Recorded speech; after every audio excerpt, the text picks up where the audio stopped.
Hello, everyone. My name is Curtis Caesar John, and I'm the founder and executive director of the Luminal Theater. We are the co-presenters, along with Chromatic Black, of Horror for the Holidays. Thank you for joining us here tonight. It's really exciting to have you all here chatting with these filmmakers, these fantastic filmmakers for Horror for the Holidays, our end of a year presentation of films. Um, just going to read some bios from the filmmakers as we introduce them and bring them on each, and then we'll take it from there. Okay. So give me 1 second, everyone.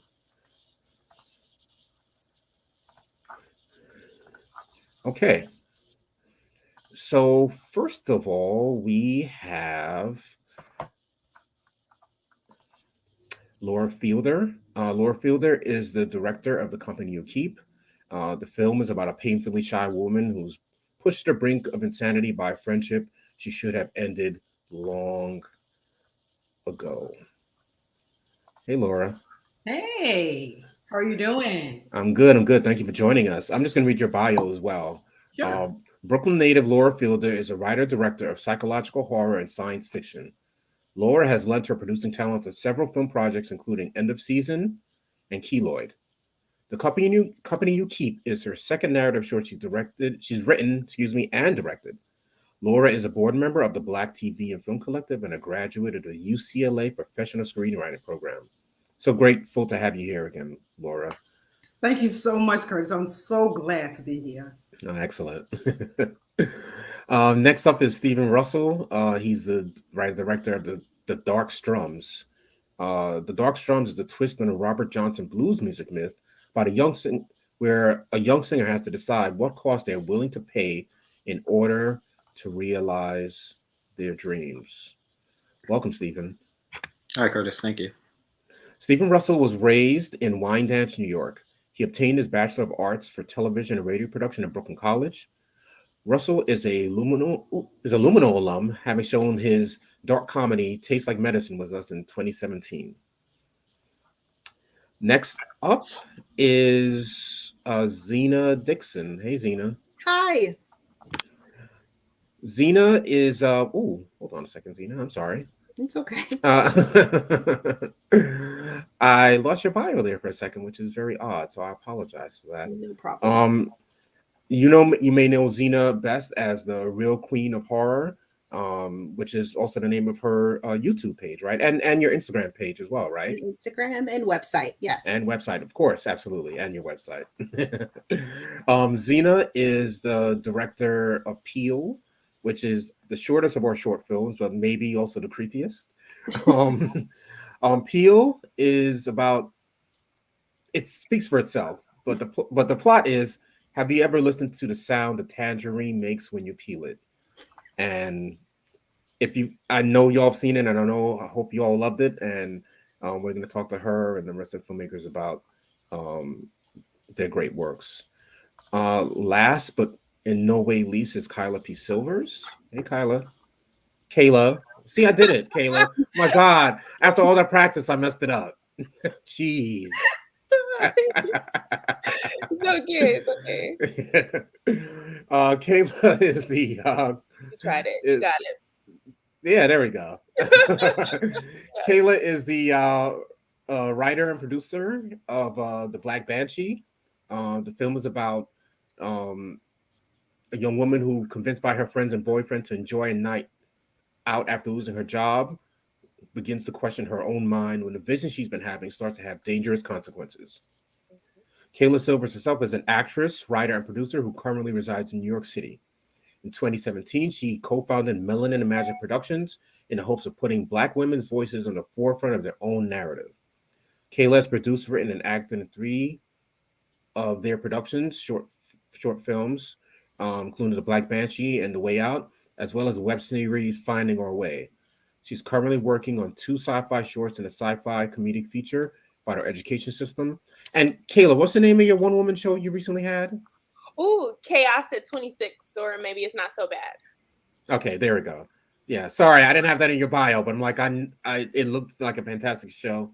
And Yeah, so hearing proud of you the for that. bio, I'm like, oh, there's been so many updates. Yeah, right. Well, feel free to update our audience on whatever you need to update the audience on. Cool. But yeah, so let's just jump right in. So, um, we're so grateful to be able to show your films to our virtual audiences. Um, really enjoyed all of your films. The Luminal itself has actually shown all of your films before. Um, Xena's film, we first showed Peel. We first showed it actually way back in 2017. And Laura and Steven's film we showed, and on Garrick, who's not here right now, but hopefully will be joining us. We showed their 3 films last year as part of our Fresh Black Films program, and Kayla's film earlier this year in Our Right to Gaze. So we're ecstatic to bring you back within this bubble of horror for the holidays. When Chromatic Black approached the Luminal about doing this program, for the end of the year, we thought it was maybe kind of weird, but it's like also really cool weird, right? And so we're like, let's go for it. Horror for the holidays. What a great title and premise, and just like nice little, not little, but deep, but also scary, but also illuminative way of closing out the year. Just like questioning reality, right? And so really grateful to be. I know I keep using that word. Maybe it's the end of the year where I'm saying grateful so often. It's the holiday season, but grateful to like really to really present your works again. We obviously want to invite you back if we didn't love y'all, and we know our audiences really enjoy your film. So let's just dig in, and I think we're actually going to start with you, Kayla. Especially since I messed up your name, I'll start with you. Tell us a little bit more, please, just about we heard your bio and your reasons for making cinema, along with your partners in Melanin and Magic, but just a little bit more about why the story of Black Banshee. Ooh, it's kind of I'm gonna keep it short, but I really wanted to make a show about, like, there's this whole conversation about Black people existing before we were slaves, and we have all of this mythology and history and stories about us that we don't really get to tell. So I really wanted to explore Black, like West African mythos and like what that would look like, and so that led to research on all these things. And you combine that with, I have a fascination with the Banshee, thanks to Holland Roden's performance in Teen Wolf when I was younger. I really loved it. And so, like, just learning about my own ancestry and my West African history, and then the utter surprise of my Irish history, and the Banshee folklore is originated in Ireland. So I was just like, well, this feels like a very kind of personal story to me. Let me, incorporate these different kind of mythos into a film. And when I started to write the film, I was thinking about what kind of themes I wanted to explore. And, when we think of how to like integrate historical mythos with modern day kind of issues. And one of the things that I always think about is how Black women are such a big part of the movement, and fighting for Black men and fighting for their lives and fighting for Black people in general. And I was like, we never really get to kind of see the perspective of what that looks like for a Black woman. And since Banshees can only be women, the story just kind of started to tell itself at that point. And I was like, well, what can the plot kind of be? And I wanted to explore, like, we go through so many things as Black people, and what would it be like if some of those, even if it's one situation or one event, we knew the outcome beforehand, when we do it the same way, or will we do something differently, or what would that look like, and kind of just exploring that idea in the short.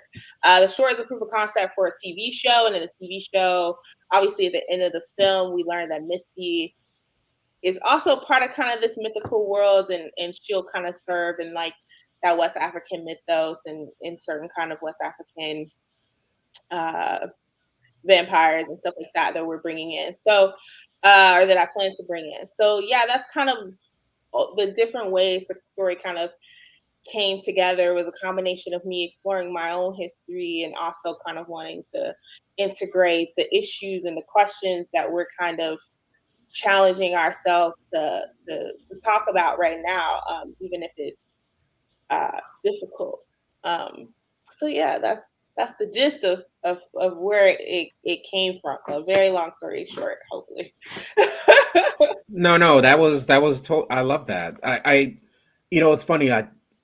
The beautiful thing about representing some of these films sometimes is that you discover other elements about it. One thing I didn't consider the first few times actually, of watching the Black Banshee is the connectedness of the women. Like I knew it because you said about how both of the female leads have that same background of being like connected to the Banshee world, right? Or being Banshees.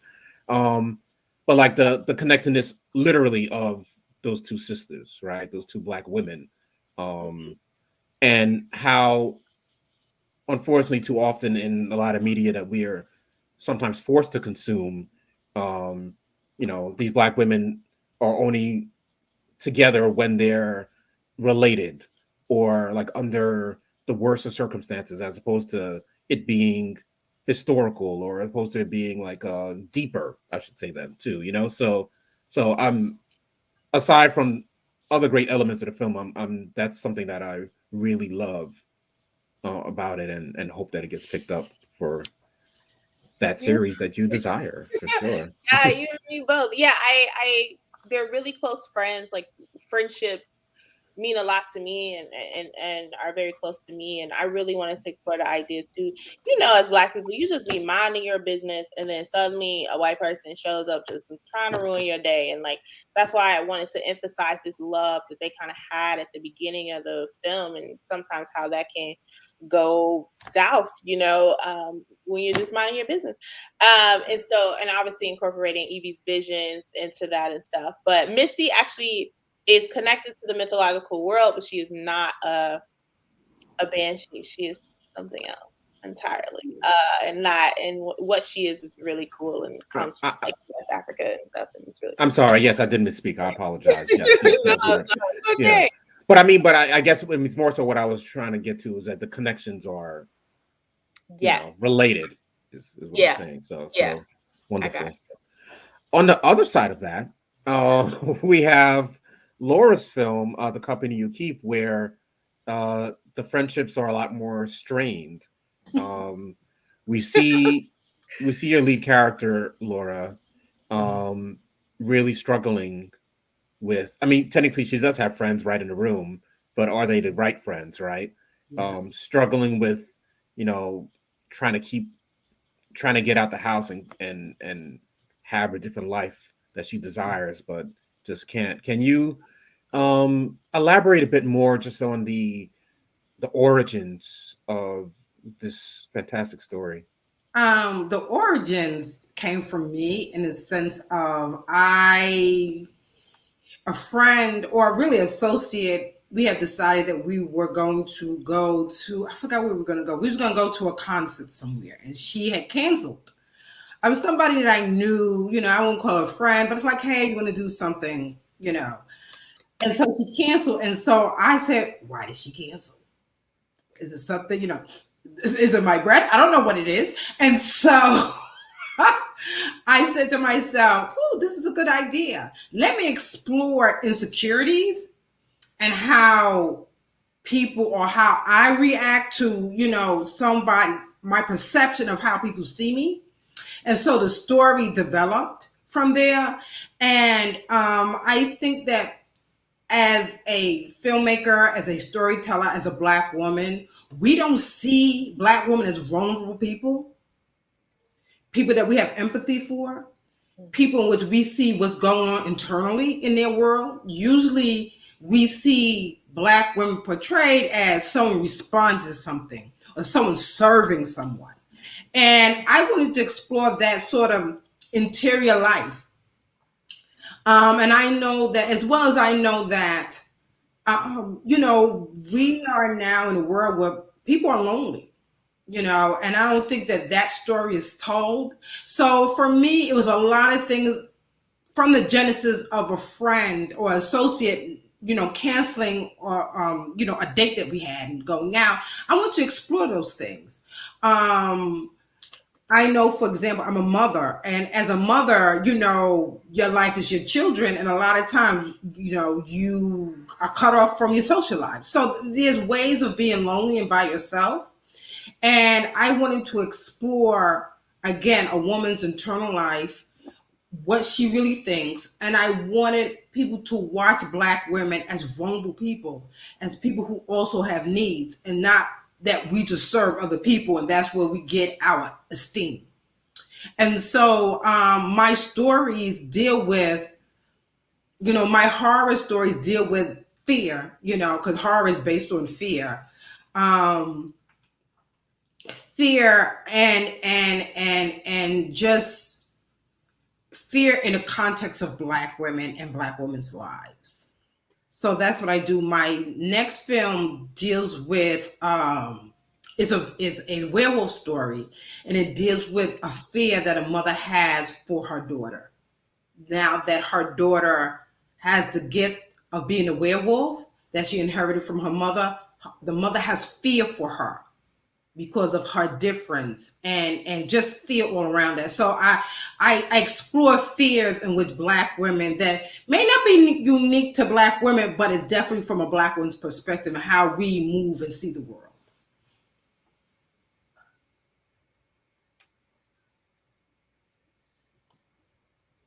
Yeah, no, I love that aspect of your film. I think the loneliness thing, especially given the last year, but even very much this year, Yes. with a pandemic that some people think went away, I never really thought did. It I'm sorry. didn't. It didn't. I agree with It you. didn't.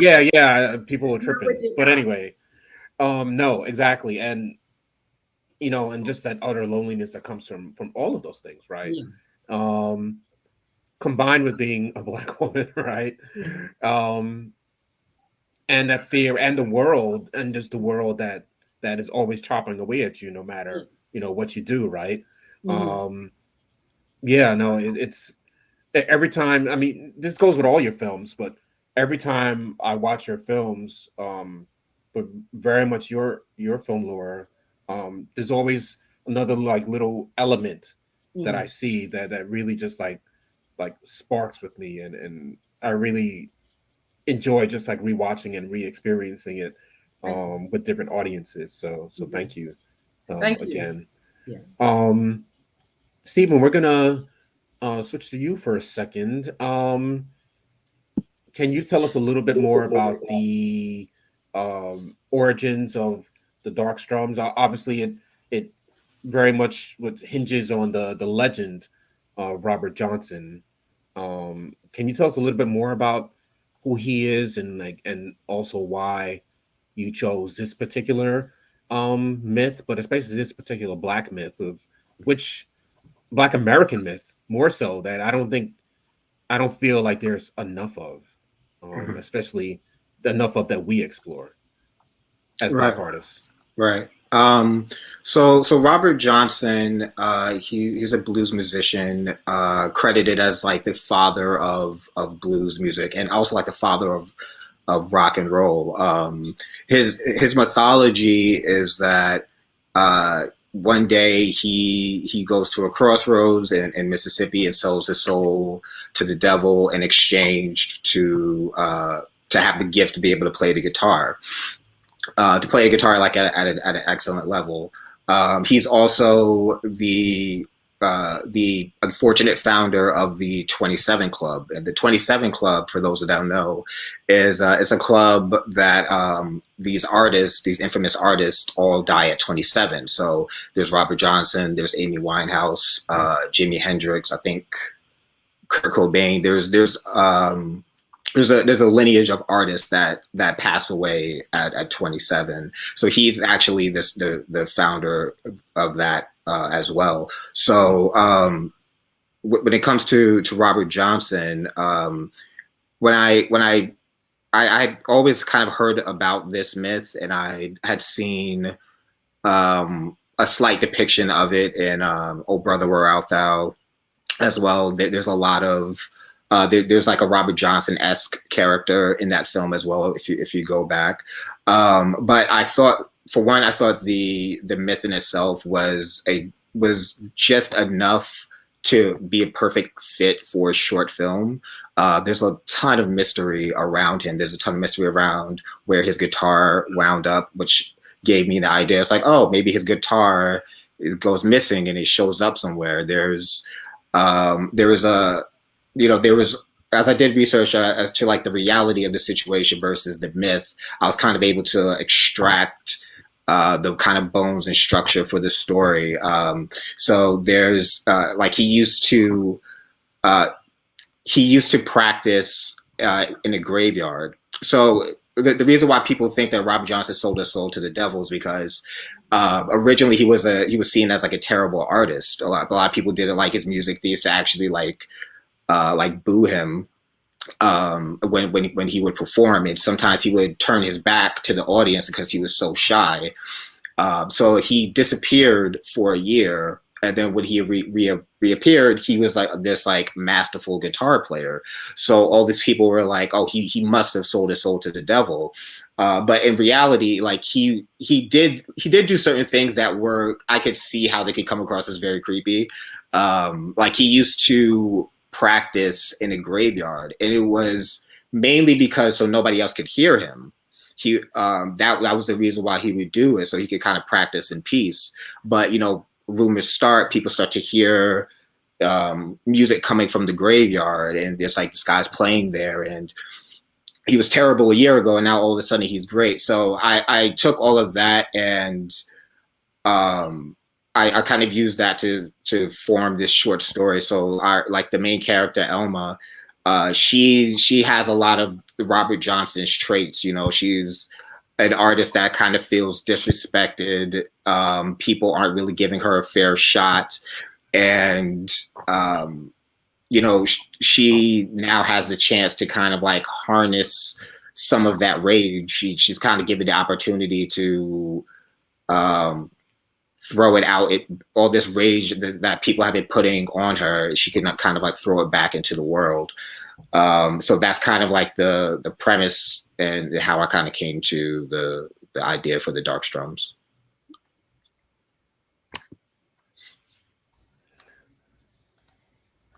It's funny because the last film that we could find that and saw that depicted Johnson, black indie film especially, was John Akomfra's the Last Angel of History. I don't know if any of you have seen that. But you should definitely check it out, especially you, Stephen, obviously, because it presents Johnson, but it also kind of presents a like a future Johnson also, in like 200 years later, like working more as a data thief than as a someone who's kind of like stealing the talent of music or from the devil, so it's kind of really interesting. John Akomfra is a fantastic filmmaker. If none of you have seen his work or seen any of his recent work, and this is from like 10 years ago, but it's really interesting. So you should definitely check that out. I guess one of my questions for you, just to get a little into it, and we're going to get to you next, Xena, is really about like the cinematography of your film, especially that since we're talking about Johnson, but we'll talk about your other character as well, about Elma. The colors like are really rich in that one, especially like and really take a contrast to like the future part with Elma. What was your approach like to the cinematography in that scene in particular, where Johnson takes over this woman's soul? I wanted to give the audience like a false sense of security as they're going into the film. I kind of wanted them to see something that was very familiar, something that was, very beautiful. This kind of like vintage love that's going on between them. This like very playful banter that starts off the film. Then I wanted to like slowly dive into the darkness of it. But that was my approach. I tried to keep as many earth tones as possible, and I wanted like the ground and the wood to kind of like mesh in with the skin, and I wanted the green to kind of separate things, and a lot of saturation with the blues as well. So there's blue, like in the beginning, there's a lot of blue in the water. When we get to the ballroom scene, I lit a lot of the background in blue as well. When Elma goes into like this portal with Robert Johnson, like that's blue as well. So I try to use that to kind of signify whenever, as I try to use blue as like a way to signal caution in the film as well.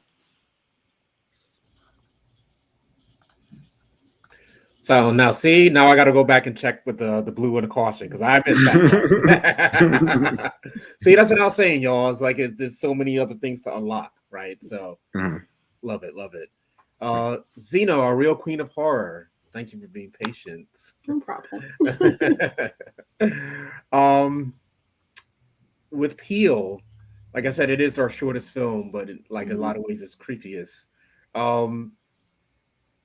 Why this story? Because I let's real talk. I mean, you are the real queen of horror. I get it, but like I know I and most people would not have thought of that story with the tangerine and and the creepiness around it. I'm trying not to be too spoilerific for the people who haven't watched any, although we have said a few spoilers here already. But yeah, like where in your mind, I guess, did the story come from? Okay, sure. So I like to eat, and I really like tangerines. So it's something that simple. And one night, my husband, he was working late, and then he came back, and I said, "Hey, do you want to film something?" And we're all grown, but he's just like, "No, no," and I was like, "No, it's gonna be fun." And then basically, that's where Pill came about because. This was around the time, just getting a little detailed, I was working at a job that was not best for me for my mental health or anything like that. And I felt like I was being constrained, especially creatively. And again, with the title Real Queen of Horror that I gave myself, I started like my blog, my website about 10 years ago, just because I watch a lot of horror movies and I wanted to talk about it. And on top of that, on the side, I would like film like shorts. And I'm a huge fan of like micro bites, like type of shorts. And so I just always remember, even as a kid, when it came to tangerines, I mean, they're very delicious. But when it comes to tangerines, to me, the way that they sound, it just sounds creepy, And so then also just for selfish reasons, just kind of looking back, and I said, okay, movie wise, I would really love to see a Black serial killer or a Black cannibal, someone who's just gonna like just pure nightmare fuel is what I really wanted. And so immediately the tangerine came to mind. And then that one night, before my husband came home that night, I kind of just wrote the script real quick, and I was practicing in our apartment at the time, trying out the different angles, seeing which one would work out. And then, we filmed it. And then the next day, I spent like a couple of weeks editing, just wanting to see what I could do with it. I don't think I realized that was your husband. Yes, he's always down for the cause. Okay, that's what's up. That's very, very cool. And that helps to have him right there in film. And yes, that's quick. I love it. You said you wanted to see like a Black serial killer or a Black, fill in the blank, like horror villain, I guess, right? Right. Why for you, and for any of you actually, but I'm gonna ask Xena this question first, since it's her, since she introduced it. Why? Like, why specifically seeing a Black version of this particular type of character in a film? Like, why do you want to see that? For me, again, just because I've been watching like horror, like my majority of my whole life. I've never seen that before. And the characters that I would see, like, some of the Black characters, they're always in a box. Like, it's cool now. We're starting to expand now, like over the last, I want to say 3-4 years, like we're getting brand new characters. But even way back in the 90s growing up, there's like a couple that I could think of. Like, obviously Candyman, or if you're thinking about Tales from the Hood, or if you want to go all the way back and think even about blaxploitation, like horror movies. But even with those, there's just a handful, So it's just like, I just didn't want us to be put in a box. And I wanted to see something brand new and something fresh. And I don't know, I never felt like I was alone with that, because even when I would talk with other people, other Black people, they felt the same way. I hear what you're saying too, because if you want to go back to the blaxploitation films, like, you can barely really take it seriously, and although we don't see the origins of a character, obviously, in some ways it's just been kind of ridiculous. Even something like Blackula, as right, good as it is, as good as it is for those level of films from at least from that era, it's still kind of like, he only had so much agency, right? Over his own creation, or over his own life, I guess, right, too. So I hear what you're saying. That's very real. So yeah, thank you for sharing that.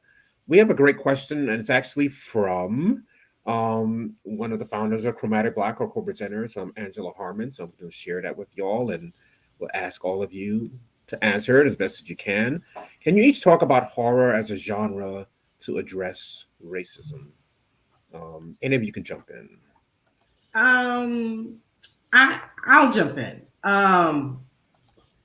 First thing I want to say is, with Xena, I like the fact that horror, Black characters in horror doesn't have to say anything. We can just have fun seeing Black folks doing horrible things, if that makes sense. And I enjoy that. Those are not the stories I write, or those are not the stories that come to me, but I enjoy the fact that we have those choices. And so, in the sense of addressing racism, as a horror writer, because I write from a Black woman's perspective, it's more so a perspective than to address racism.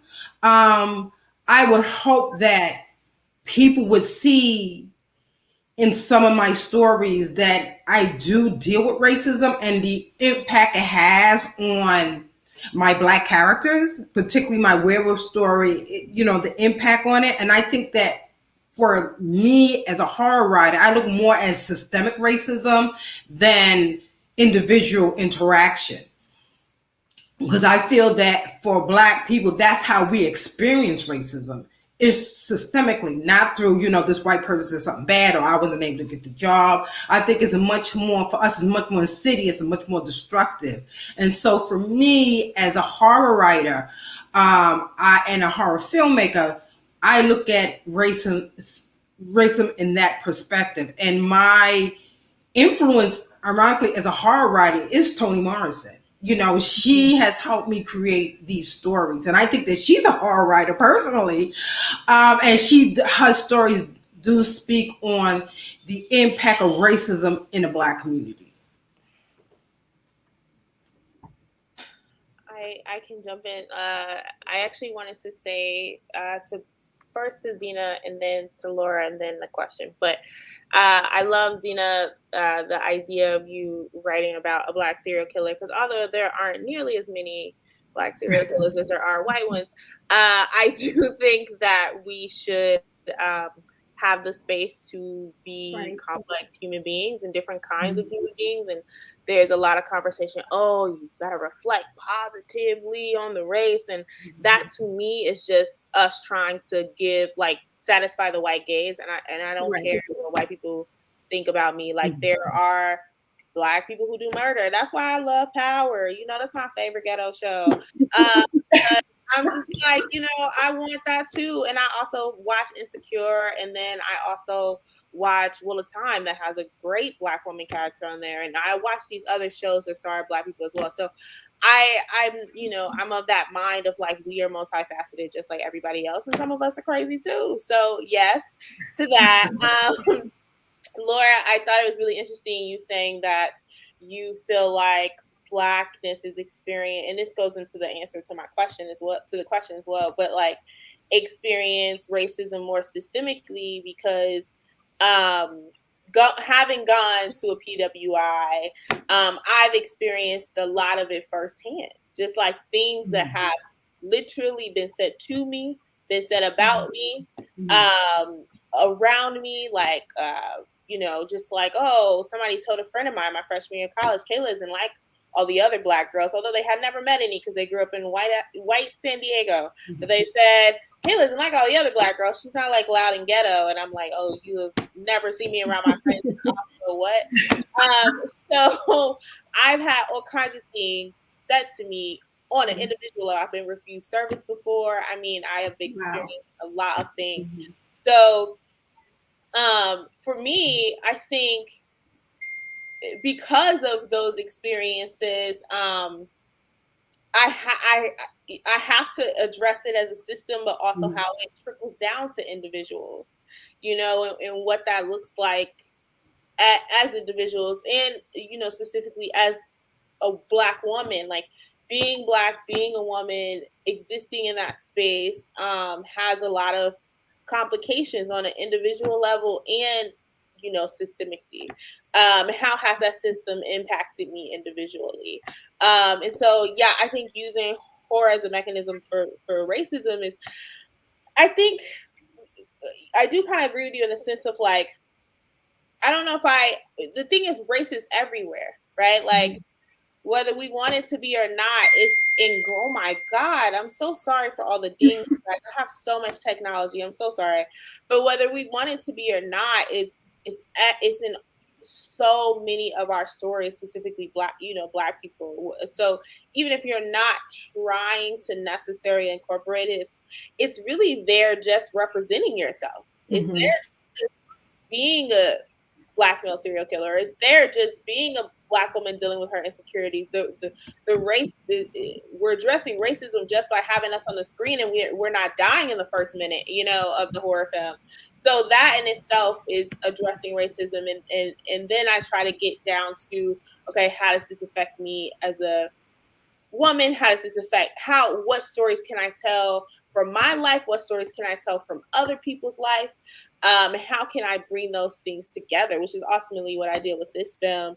And so that's kind of, I guess, like where I start. Like I just start off with me as a person and what I've experienced individually, and then how that has trickled down from the system. So I guess I start kind of small with me, not saying I'm small, but start like on more focused in on me, and then kind of graduate to the bigger ideas that I end up including.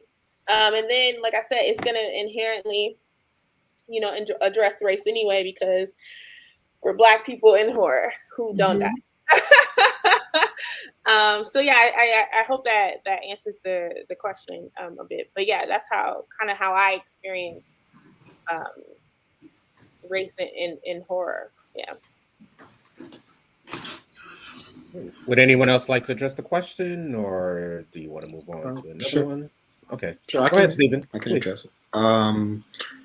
So for me, like horror is one of the most creative genres there is out there, and I think it gives us a ton of flexibility to tell our stories about race, but in a way that we're most comfortable with, because some, not everything is going to be Get Out, where it's just like it's more overt talking about race, but you might be able to, as a writer, express your angst, express your fears, express how isolating it could feel within your script. You can make different kind of monsters, and you can really dig internally and think about all these things that might have happened in your life and how it made you feel. I'm working on a script now where I'm where I'm dealing with a lot of little racism that I dealt with as a child.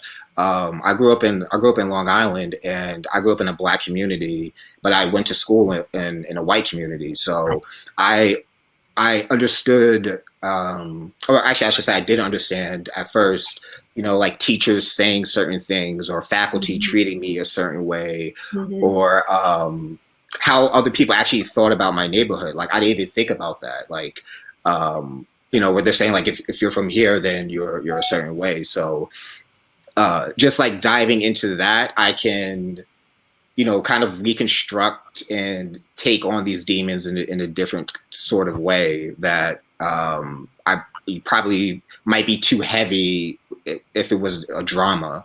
But, horror does allow you to do something extremely creative. You can have some slight humor in it as well to kind of, help you go through the motions of dealing with some trauma from your past.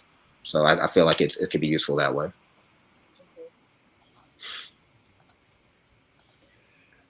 Wow, man. go ahead, Xena. Oh, so, yeah, just to be real quick. I mean, no. Just say what you need to. It's all good.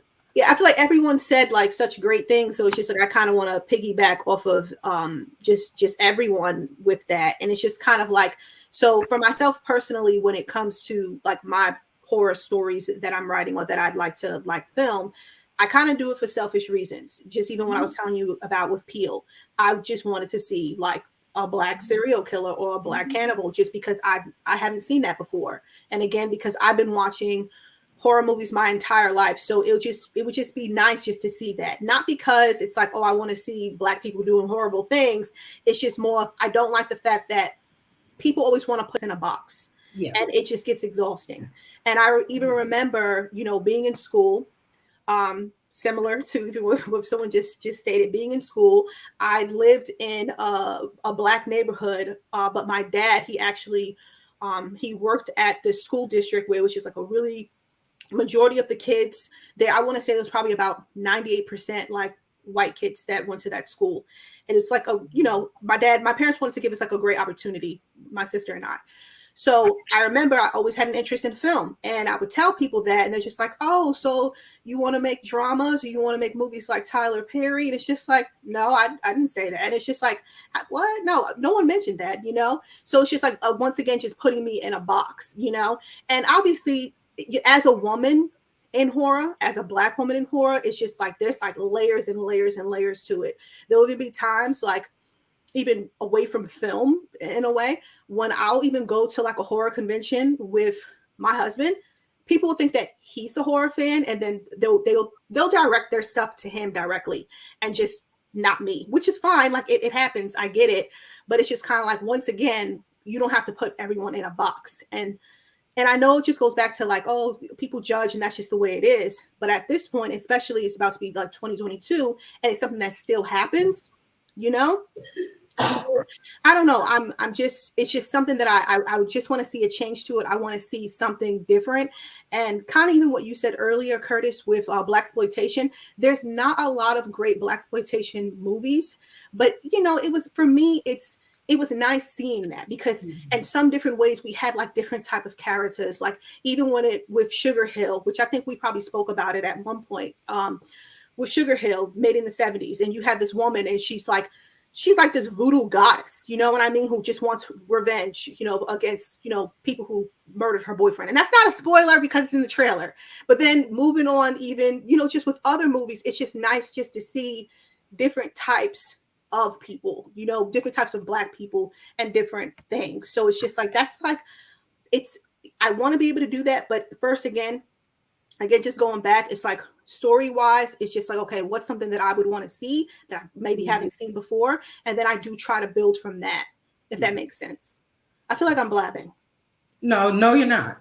No, it does make sense what you're saying. Go ahead, please. Yeah, go ahead, Laura. No, I think someone had put it up, but I think what we're all speaking to is the range of our humanity. Mm-hmm. Someone had, thank you for the person who put it up, as well as, I think the thing is that one of the things we get caught up as content creators, whether it's filmmakers, anything, is that we are conditioned to tell stories for the white gaze. So, and we're trying to break from that. So I think everybody here is saying that this is the aspect of horror I want to do, but it's not necessarily for the white gaze. It's for us, and we have all these different experiences. In my experience being a parent and working within Black systems and Black schools in Black neighborhoods, my experience with racism is systemic, and I see the impact. Because I'm an older person and I'm concerned for my kids, and I do strategies to make sure they don't get caught up in the thing. So I think that all of us are saying this is our experience, this is the expansiveness of it, and it's even more. But I think that it's important that we show that we're writing stories for ourselves, about ourselves, to share with the world who accepts it. Yes. And the thing is, people are going to relate to the stories they relate to. Yes. I know so many white people who swear by Insecure. Like, sometimes some of them are a little too excited to tell me, but like, I know a lot of them who love that show. Like, and it's very authentically Black and about very specific experiences, but people relate to being awkward, they relate to being insecure, they relate to having dudes laying up on their couch with no job, like everybody can relate. So I think that people, like, I don't have any interest in caring about whether or not white people are going to like this. First of all, like, they're not even the global majority. Like, there's a whole world. Like, I don't care.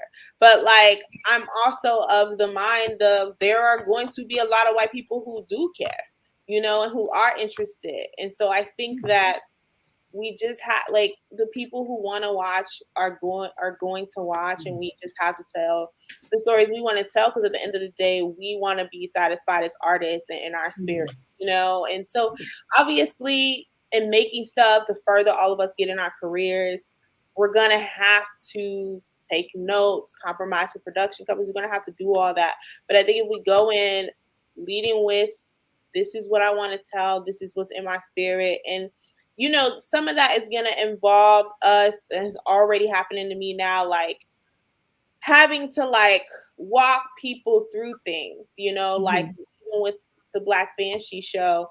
Oh, well, you're going to have to put a little bit more exposition in so people can know what kind of vampires these are and what kind of powers they have, because people don't know these vampires or these shapeshifters or whatever.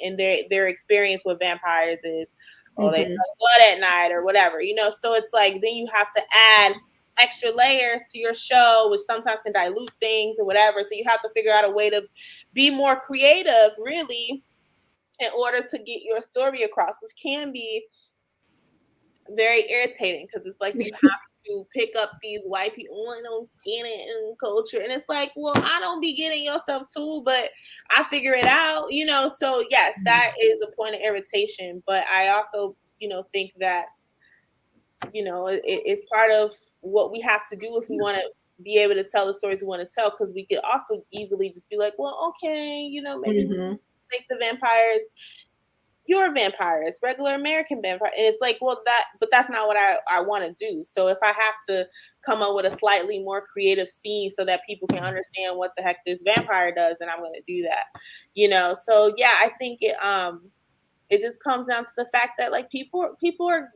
gonna watch it if it's real and it's relatable and it's interesting. People are gonna watch it, and we just have to force these executives' hand to understand people are gonna watch this. I think it really comes down to that. I think it really comes down to the fact that there's a perception that white people don't get our work. But what really is that gatekeepers don't like certain stories that we tell. Because if you look at certain works that went from one medium to another, like The Walking Dead, like, oh God, what's the movie? There was another movie, and these Black characters populated the story. They had certain personalities, they had certain characteristics, but when you bring it to the media, all of a sudden it goes back to the Black tropes. So yes, white people do get it. White people do want to see, not learn about Black people as anthropologically, but they actually are familiar with these stories, like Hunger Games. These creators actually created Black characters who were complex. Mm-hmm. But the way that the media then, take one intellectual property, put it in another, they then fall into the tropes. And that's where gatekeepers come. And so I think, we are, as people who watch, as Black folks in general, the white folks, the general public are into Black stories and Black characters. It's the people who want to shape it to make that, who say, well, this is what people want. Because I have seen, as I said, graphic novels, novels, and what has been changed just to please gatekeepers who say, no, this is not what people want to see. And I've seen the original work. It's like, oh, what happened? Yeah. And I think just if I can interject for a second, just to have the freedom to create good stories, period. Yes. That's the thing, unfortunately, and a lot of the work that we do, the Luminal, a lot of what the Chromatic Black does is definitely about, presenting and giving you filmmakers an opportunity to get seen, to get your films made with the voice that you want to make them with. Because I'm sorry, I can't remember if it was Xena or Kayla that said it, but just about really presenting. Oh no, it was you, Kayla. I think this story that's a white guy, white woman, whatever, can make this idiosyncratic story that you need 5 episodes to catch up with and finally understand if it's a TV show, or Exactly. you might not even understand the first hour of the damn movie.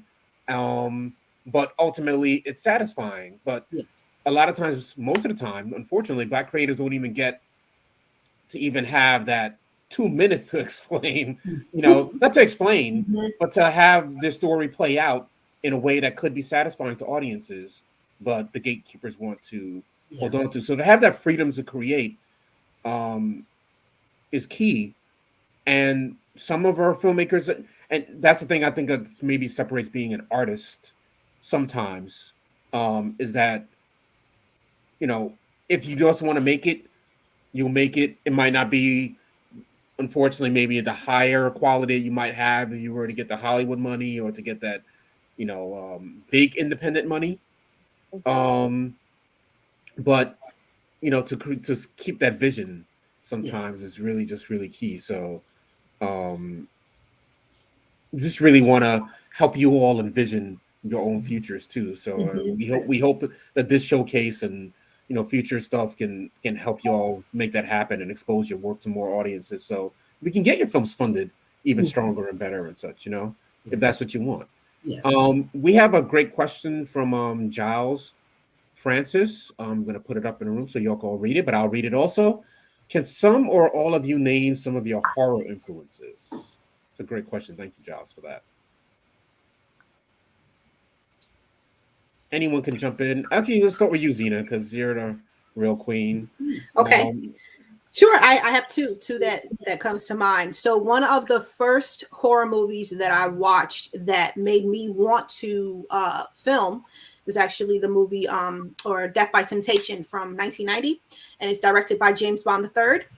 And he was like a child actor, and then he directed this one film, and it's just like, it broke my heart because it's just like, what happened, dude? Give us another movie. I'm still waiting. Clearly, it's been over 30 years, but I'm still holding on to hope. But there was just something about that movie that just creeped me out.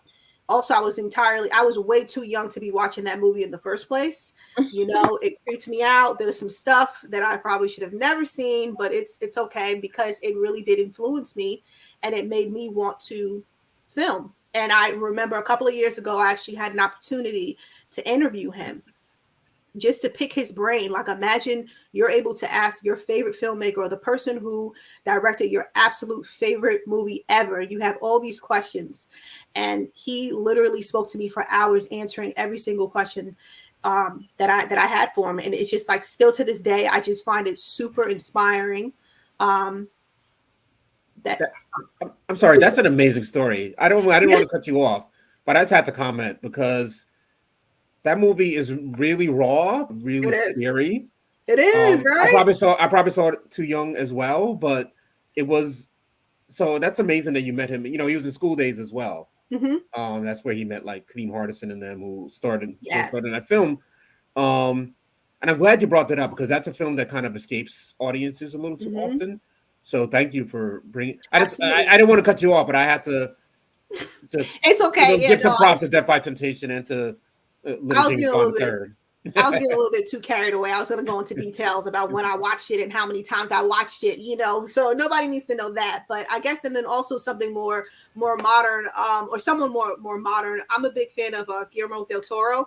I love that he is a monster kid. I too am a monster kid. I love everything about his movies. My absolute favorite movie of his, and I highly recommend it if you have not seen it. It is the movie Kronos. It is white people, yeah. So God. it's so great, yeah. Like it's just such a great movie. It's beautiful. Once again, I watched this movie way too young, but I'm fine. But yeah, it's just a different take on a vampire tale, and it's just wild to me that is his first feature. Like, teach me your ways. Like, tell me like why and how. So, but yeah, those two come to mind for me. Anyone else? Some of your horror influences. Yes, I will piggyback on Guillermo del Toro. That's it. That's it. Okay? I mean, Kronos is a great film. That's what we get. Hellboy was in Kronos, and then he used Perlman. Mm-hmm. And Hellboy, I love Hellboy. Hellboy 1 and Hellboy 2. Chris Tide kind of had me like, bro, you can't do better than that. But probably trying to do some shit. But that's all right. But because he's a master filmmaker. There was another film he did. Oh God, I forgot the name of it. It took place in a Spanish orphanage. I just forgot the name. It escaped me. He's just a master, period. The Devil's Backbone. Yes, The Devil's Backbone. Thank you. Oh, he's just a master filmmaker. And what I like about Del Toro is that his horror comes from the human condition. Mm-hmm. Like Pan's Labyrinth and The Devil's Backbone. This is really about the human condition. And that's why I love Del Toro, because he can do it. And that's why, Crimson, I call it Crimson Tide. I don't know. I forgot the name. That's why it because it's like, okay, you're doing it because they asked you to do these things, but this is not how you, even Kronos was about the human condition. Right. So they're like, okay, you got good chat. I can't blame you, boo. Catch them coins. But another film that I must have seen a gazillion times is Alien, the first one. Yes. Can I tell you? See, I'm gonna get up on my soapbox and preach about Alien, but I ain't gonna do that. But I think what made it even more exciting was years later I found out that a Nigerian brother played the alien. Yeah. He was a graphic designer. There was English like, we want you. And, they didn't give us that information, but it was so good that, a brother was an alien. He's one of the most iconic monster. And I love the artist. I'm a fan of Alien. I could go on for the next 2 years talking about Alien. So I'm going to stop right now. But I would say one thing of what I liked about Alien was because it was a horror story about how, and I think it was the first horror story that talked about how, how companies just fuck you over. That's what it was about. It was about capitalism. Mm-hmm. And how just Joe Schmo, and then, Joe Schmo getting caught up in stuff. And it really affected me. And it was, I don't think any of and it dealt with gender and race in a way that it wasn't like, oh my God, it's a black person. Oh my God, a woman is a leader. We were just Joe Schmoes working at a job. Right. And I love that. So, okay, I'm going forever. Let me stop. But Alien and Del Toro. No, that's those are great. Those are all great picks, y'all. So thank you for sharing that. And Alien is definitely one of my all-time favorites. Horror, doesn't matter what genre what label you want to put in, is one of my all-time favorites, period. So Big up to Yaphet Kotto. Yeah. Let's see. So I am kind of in both the sci-fi fantasy fan and kind of the horror person. Like, so growing up, I used to love horror so much. Like, I used to cut off all the lights. And honestly, good old James Wan and Saw was before it got out of control. Was the thing. I just thought it was such a interesting concept. And the first one is what, like two people in a room the whole time, and I was just so like fascinated by it before it became like kind of this gore fest. So that those movies when I was younger was really a big influence for me. I was a big before. It's so funny. There's a lot of people who I like before they kind of got out of control. I loved some early M. Night Shyamalan movies. You know, he made a comeback though with the James McAvoy movie Split, which I really loved. But some of his early stuff, obviously, you know, we kind of have a sixth sense. I was also a big fan of The Village. I know that got this kind of mixed, but I loved that film as well. So when so those were kind of some of my big influences. I was also deeply influenced by Lord of the Rings, Chronicles of Narnia, very much so like a fantastical element to my work, because I call myself like a genre bending creator. So I like to blend the supernatural with the horror with the fantasy and kind of see where that takes me. So I was a big fan of kind of those ideas as well, you know. And you think of something like Lord of the Rings, and you know there ain't no black people. So you know I always kind of wanted to be in that. Another big person for me who has shaped me a lot in my adulthood is Octavia Butler, and who's obviously a novelist, or was a novelist, but there's a lot of horror and a lot of her novels, and they're terrifying. One I had to like put down. I was like, whew, okay. But they speak a lot to the human experience being a Black person, and I love horror and fantasy that speaks to, and I think a lot of horror and fantasy does this, but speaks to like you were saying, like capitalism and the human condition, and who gets to survive, and a lot of those things. So those are some of my influences. I was a huge Saw person. I mean, the first 3 films, I'm pretty sure I got so excited and turned all the lights off. So James Wan is definitely a GOAT for me. He makes so many franchises, and he also made Aquaman, and I love that movie too. So, so yeah, that would be mine. Yeah. Cool. Thank you for sharing that. Stephen, do you want to answer that or? Sure. Oh man, my influences are like all over the place, in all honesty. If we're talking horror, at the top of the list, I have to put Psycho there. That's I saw that in a film class. That was the first time like I ever saw it, the original, and it still holds up. It still holds up to this day. It is still very creepy. It is still shot extremely well. I have to say The Shining. The Shining is a big influence on, I think, a lot of horror films that you see nowadays. A lot of the composition is very Kubrick-esque, and it's just, yeah, I think he just like showed how stylized you can really make a horror film. When I was a kid, I saw Tales from the Hood. Scared me to death. I thought it was going to be a comedy. I thought it was going to be like, don't be a menace to drinking your juice. I thought it was going to be like a parody of horror films. It was not. It was really a horror film. Saw it way too young. I love the Elm Street franchise. Freddy is hilarious. Who else? So my first job was I worked at the concession stand at a movie theater. So I was able to always watch films on my break. I couldn't watch the whole film, so I'd only get like 15 minutes, 20 minutes here. But for about 3 months, I watched Jeepers Creepers 2 like almost every day.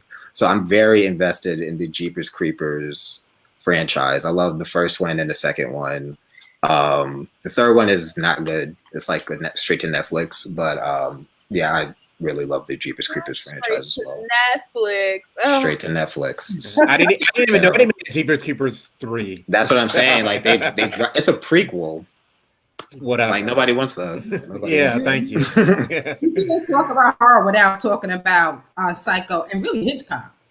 Yeah. Yes. I was thinking Hitchcock was one of the first people that came to mind, funny enough, when we were doing this. But to be fair, I've only seen bits and pieces of his stuff, but I'm always like blown away. I need to like get to the Criterion Collection or something and like actually get access to that stuff. But yeah, I mean, he's a huge influence on everyone, I think.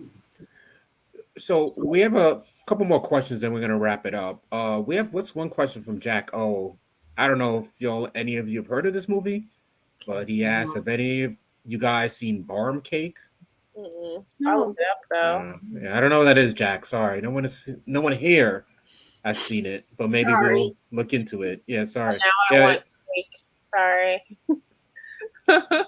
And I'd be remiss if I didn't ask Brittany's question, so I will bring Brittany into the room as she asks, how long did it take to make your movies? For anyone who wants to answer that question. To shoot it or from beginning to end? I think Brittany means shoot it, so let's go with that. From my film, it took 1 day. It was a long day, but it took 1 day. From beginning to end, yeah. My film took 2 days, and it needed a third. It was money.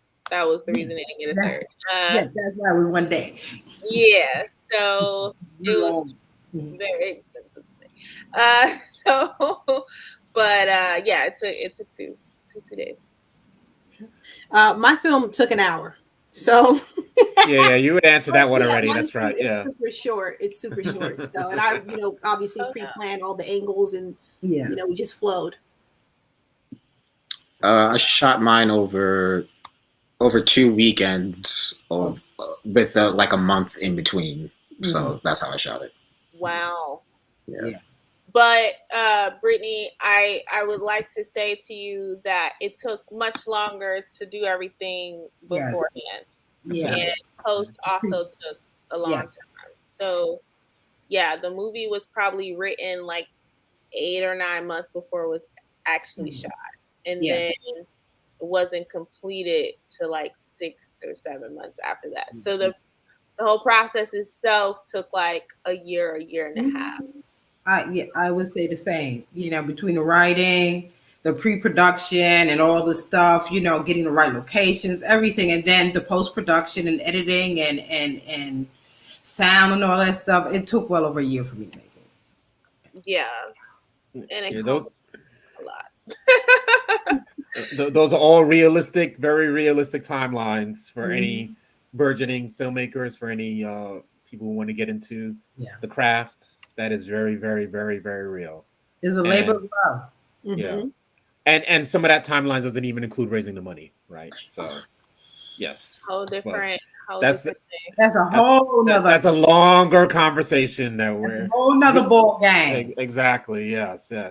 And that's a 12-minute film. If you're talking about, I've been sitting on a feature that's finally getting some momentum for like 2 years. So like most, I would say for like a feature, it could take years. There's a whole story about Hustlers that came out last year. That movie was made and sold and produced in under a year. That's like never happens. And that's why it was such a story when it did happen. So, and it was good. Wow. Amazing. But yeah, I think that on average, for a feature, you're looking at anywhere from like 3 to 5. I mean, some movies can take even longer to make, but usually you're working on other things, like Yeah. you're probably working on a TV show or a play, and those things were probably, my solo piece that I did this summer, I wrote like, it's called Chaos at 26 and I'm 28. So that should help answer that question. So yeah, it takes a while. Yeah, and I think just to piggyback on that, it's always you have different irons in the fire. Like the company you keep came after. I'm working this werewolf story. I've been working on it for a long time, and the company you keep came after that. I'm working on a short of the werewolf story, and I wrote that, well after the story. And so I'm going to do the short before I'm going to do the feature length. So it's always different fires in the iron. And that's how filmmakers, that's how we live. We have several things going on. And if there's something, an opportunity to come to shoot one thing, we just take what we have and move forward with it. That is fantastic advice. Thank you all. Thank you for sharing all of the background behind filmmaking, because it's extremely difficult craft, but totally worth it. Yes. Totally worth it. It is 8:15, y'all. We have been talking for well over an hour, Wow. but this has been such a fantastic conversation, and we can keep it going. But hopefully we can do so another time and another day. I want to thank you all. Thank you, Laura. Thank you, Stephen. Thank you, Kayla. Thank you, Xena. I know Garrick unfortunately couldn't make it in, but thank you, Garrick, and Justin, for sharing your film, The Reading, as part of this series as well. This is the last night for Horror for the Holidays. You still have 3 hours? No, until 11 p.m. You still have. I'm sorry, I can't do the math. It's been a long day. You have until 11 p.m. to watch a film, y'all. Whoever hasn't watched it, whoever hasn't watched the 5 films in the series, please go and do so. You will enjoy them, and you can always catch up with the filmmakers. Before we leave, and thank you also, especially to Chromatic Black, our sponsors and co-presenters for the holidays. Please give them a round of applause. They are championing your films, and I'm so glad they did so. Before we all leave, how can everyone reach y'all? Can they reach your Instagram, Facebook, blah blah blah? Let the folks know. Let's start with you. Let's start reverse. So we'll go Xena to Laura. So okay. So if you guys want to check out my YouTube channel, it's Real Queen of Horror. Or you can go to my website, realqueenofhorror.com. I'm also on Instagram, Real Queen of Horror. Or if you're just like, oh, I don't want to see you, but maybe I want to hear you. Okay, so I'm also a co-host on the Bloody Disgusting podcast. We have new episodes every Wednesday. I give you recommendations, so you don't even have to worry about what am I going to watch, because I got that for you. Cool, thank you. Kayla. Okay, wait, I'm just writing your stuff down, girl. Okay. But yeah, so my name is Kayla, but it's spelled like Kyla. Blame my mama. So my Instagram is K Silver. So that's KSYL V as in Victor ERS. Again, that's KSYL V as in Victor ERS. You can find my company page in my bio. It's Melanin and Magic Productions. My Instagram for my company is Melanin and Magic Productions. I'm on Twitter, hey_KK. I mostly just retweet things about Power and Wheel of Time and Insecure. But if you like to talk about TV with me, please come over there where I talk about TV. Again, that's hey_KK, KAY. And yeah, I'm actually in the midst of building a website. So for my company, finally, it's taking, I don't know why I don't have one already, but yeah, so if you follow my company page on Instagram, or you follow me on Instagram, then you will be able to see that. I also have a web series called Sex, Blogs, and Kidnappings that is coming out in 2 months. It's a dark comedy crime web series about sex, blogs, and kidnapping. That's very to the point. But yeah, I don't want to keep people too much, but it's about a girl who decides to start a vlog in order to educate people on how to be better in the bedroom.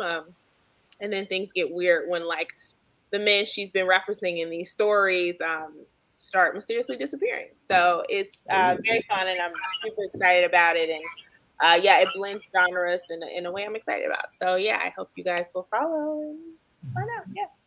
Dope, thank you. And for whoever has social media, if you could just put it in the chat also, that'd be fantastic if you can. If not, we'll see. Stephen, how can the people find you? So for my Instagram, you could just search the Darkstrums film. It will have all the updates for the film. If there's any other future screenings, there's also a link in the bio to watch it.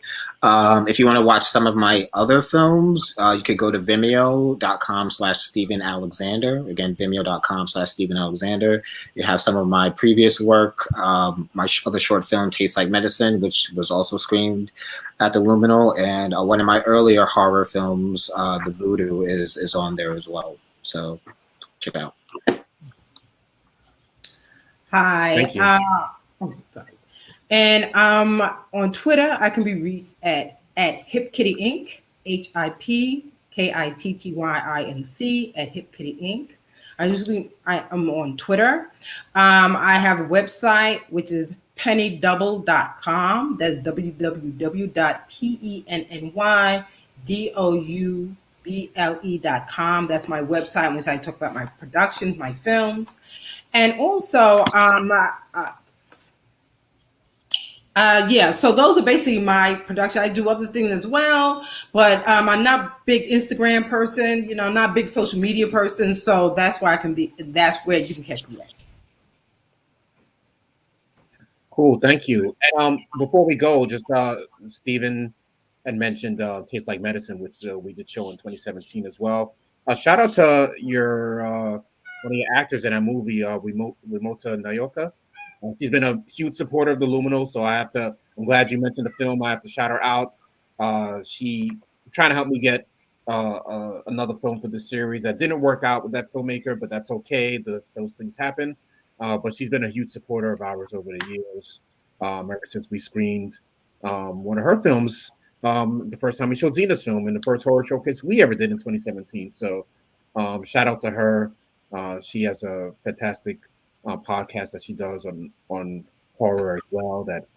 Sorry, Wimota, I'm blanking on the name right now. So I should Black Women Are Scary. Thank you, Stephen. Black Women Are Scary. Yeah. Shout out to Wimota. Yeah, for real. She's a creative genius. So, and thank you all again for being here with us. Thank you, Chromatic Black. Thank you, audience, for being such a fantastic audience and